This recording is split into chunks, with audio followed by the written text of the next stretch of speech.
All my life, I believed my father was a quiet man. He didn't say much, but when he did, it felt like every word mattered. He used to tuck my hair behind my ear before school, kiss my forehead, and whisper, "Be kind, Emma, always." To me, that was love.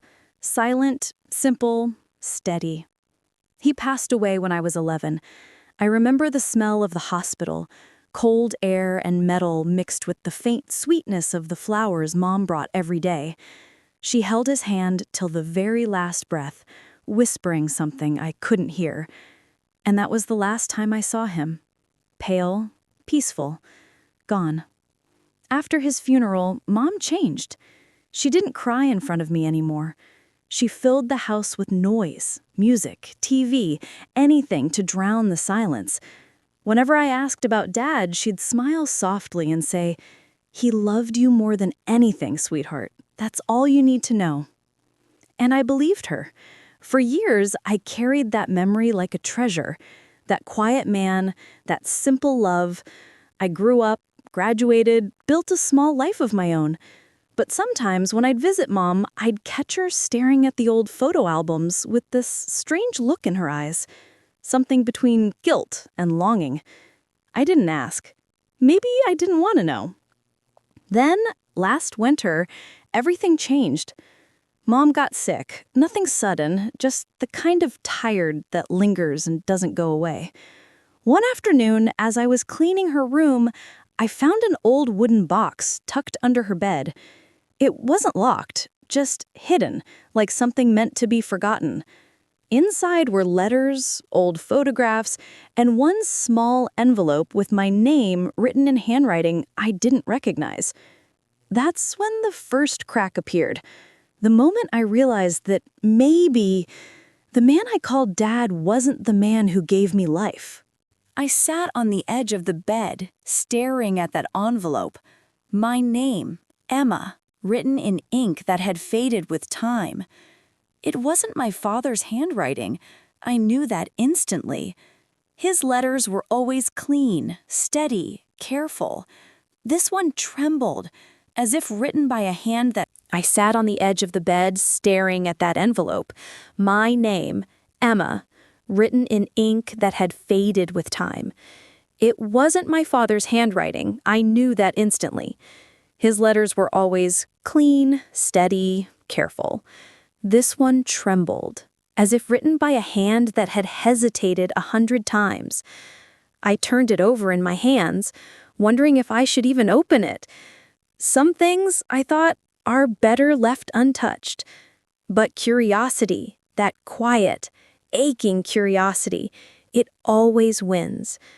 I slipped a finger under the seal and tore it open. Inside, there was a single folded page. The paper smelled faintly like cedar. Old, fragile, but cared for. I unfolded it carefully. It began, "My dearest Emma." My heart stopped. Whoever wrote this knew me, but it wasn't Dad. The words were softer, more hesitant, as if afraid to exist. If you're reading this, it means your mother has finally decided you deserve to know the truth. I don't know if she'll ever forgive me, but I need you to know I've loved you from the moment I knew you existed. I blinked hard, reading the next lines over and over. My name is Daniel, and though I wasn't there to see your first steps or your first day of school, I was there, watching from a distance. My hands started shaking. Daniel, the name meant nothing, and yet it meant everything. Your mother and I made choices we thought were right. She wanted you to have stability, a name, a father who could give you the life I couldn't. My chest felt tight. Each word cut deeper, unraveling every memory I had of my so-called perfect family. I kept every photo, every newspaper clipping. I watched you grow up through the corners of the world, Emma. I never stopped being proud of you. I couldn't breathe. The page slipped from my fingers and floated to the floor. It felt like my whole childhood, all the warmth, all the safety, had shattered into quiet, invisible pieces. Somewhere behind me, I heard the door creak open. "Emma," Mom's voice whispered, soft but trembling. I turned slowly, the letter still shaking in my hand. "Who is Daniel?" I asked. Mom froze in the doorway. For a long time, she didn't move, just stood there, pale, small, and silent. The air between us felt heavy, like the moment before a storm. Mom froze in the doorway. For a long time, she didn't move, just stood there, pale, small, and silent. The air between us felt heavy, like the moment before a storm. "Emma," she finally whispered, her voice shaking. "You weren't supposed to find that yet." "Yet?" I repeated, the word cutting sharper than I meant it to. "How long were you planning to wait, Mom? Another 25 years?" She looked away, her hands clutching the edge of the doorframe like it was the only thing keeping her upright. "Please, sit," she said softly. I didn't want to, but I did, because part of me, the scared little girl part, still wanted to believe she had a reason that made sense. She took the letter from my hand, her eyes glistening as she traced the handwriting with her fingers. "His name is Daniel. He was your biological father." The words hung in the air like smoke, slow and suffocating. "Why didn't you tell me?" My voice cracked before I could stop it. She hesitated, then sat beside me, her gaze lost somewhere far away. "Because, Emma, your dad, the man you grew up with, he wanted to raise you as his own. He knew about Daniel. He knew everything." "He knew?" I whispered. She nodded. "He loved you enough to never let you feel the difference." My throat tightened. My father, the man I'd buried, mourned, loved, had known all along. And instead of leaving, he stayed. He stayed and loved me anyway. That realization hit harder than any truth she could have told me. Mom wiped a tear from her cheek. She said, "I thought I was protecting you. Daniel wasn't ready to be a father. He made mistakes. But your dad, he was steady. He wanted you to grow up in peace." Her voice broke as she added, "I didn't want your love for him to ever change because of the choices I made." I looked at her, really looked at her, and for the first time, I didn't just see my mother. I saw a woman who had made impossible choices, who had carried her guilt for half her life, who had lived every day with a secret that must have broken her too. And for a moment, I didn't know if I should hate her or hold her. The next morning, I couldn't stop thinking about that name, Daniel. It echoed in my head, unfamiliar yet strangely familiar, like a word I'd once known and forgotten. Part of me didn't want to find him, but another part, the part that had lived in the dark for 25 years, needed to know the truth. I spent hours online, scrolling through old records, social media, anything that could lead me to him. Finally, I found a match. Daniel Ross, 52, living 2 hours away in Asheville. His photo stopped me cold. He had the same eyes as mine. I sat there staring at the screen, my hands trembling. Was this really him? The man who gave me life, but not a single birthday, not a single hug, not a single word. I almost closed the laptop. Almost. But then I remembered Dad, the man who raised me, and something inside whispered, "He faced his fear for you. You can do the same." So I drove. The highway stretched endlessly, the winter trees bare against the sky. Every mile felt heavier, every turn a question I wasn't sure I wanted answered. When I finally reached Asheville, my heart was pounding so hard I thought I might turn around and go home. His house was small, white siding, a worn porch swing, and wind chimes that sang softly in the cold breeze. I stood at the gate, staring at the door, trying to gather courage from the sound of those chimes. Then I knocked. The door opened, and there he was, older, tired-looking, but those eyes, my eyes, widened in recognition the second they met mine. He whispered, "Emma," like saying my name pulled something loose in his chest. I froze. "You knew about me?" He nodded slowly.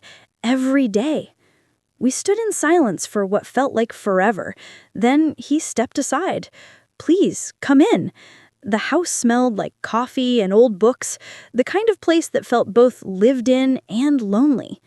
He motioned for me to sit, but I couldn't. I needed answers first. "Why didn't you come for me?" I asked, my voice barely above a whisper. He looked down, his hands gripping the edge of the counter. He said, "Because I thought it was better for you.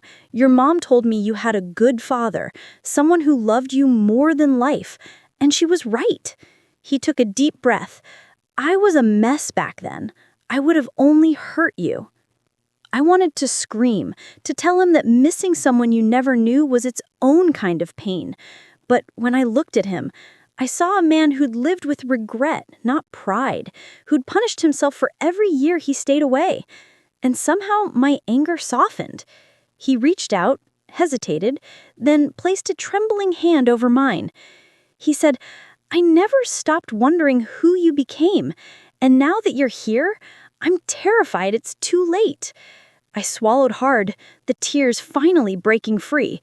"It's not too late," I whispered, "but it has to start with the truth." For the first time we sat, two strangers bound by blood, silence, and second chances. And as we talked, I realized I wasn't just finding my father, I was finding the missing pieces of myself. It's been 3 months since I met Daniel. 3 months of slow conversations, long silences, and moments that felt like walking barefoot over memories I never had. He didn't try to replace the father I lost, and I didn't ask him to. We both just tried to exist in this fragile space, somewhere between regret and forgiveness. Sometimes I'd catch him looking at me like he was memorizing the years he missed. And sometimes I caught myself wishing he'd been there for even one of them. But then I'd remember the man who was. The man who held my hand on my first day of school, who taught me to drive, who called me his little girl until the day he died. That man was my father, no matter what blood said. Mom's health has been fragile lately. Sometimes when she drifts off to sleep in her hospital bed, I sit beside her and just watch her breathe. There's so much I could say about the hurt, the secrets, the years of pretending, but I don't, because in the quiet, I see her as she really is. Not a liar, not a villain, just a woman who did what she thought was right. Last week, I found myself back at Dad's grave. I brought a letter, the first I'd written in years. Not an apology, not even a goodbye, but something else. I sat on the grass, the wind soft against my face, and read the words out loud. "Dad," I said, "I found him, the man who gave me life. But you're the one who gave me love. You're the one who stayed. I know now what that meant." My voice trembled, but I didn't stop. I used to wonder who I really was. Now I know. I'm your daughter, and that's enough. The wind moved through the trees, like a sigh, or maybe an answer. I smiled through the tears, pressing the letter into the earth beside his name. Then I stood up, feeling lighter than I had in years. On the drive home, I thought about all 3 of them, my dad, my mom, and Daniel. 3 lives tangled in mistakes, love, and choices that shaped mine in ways I'm still learning to understand. And maybe that's what family really is. Not perfect, not simple, but real. That night, I sat by my window and wrote one last line in my journal. Forgiveness, I wrote, isn't about forgetting the pain. It's about remembering the love that survived it. And for the first time in 25 years, I felt whole.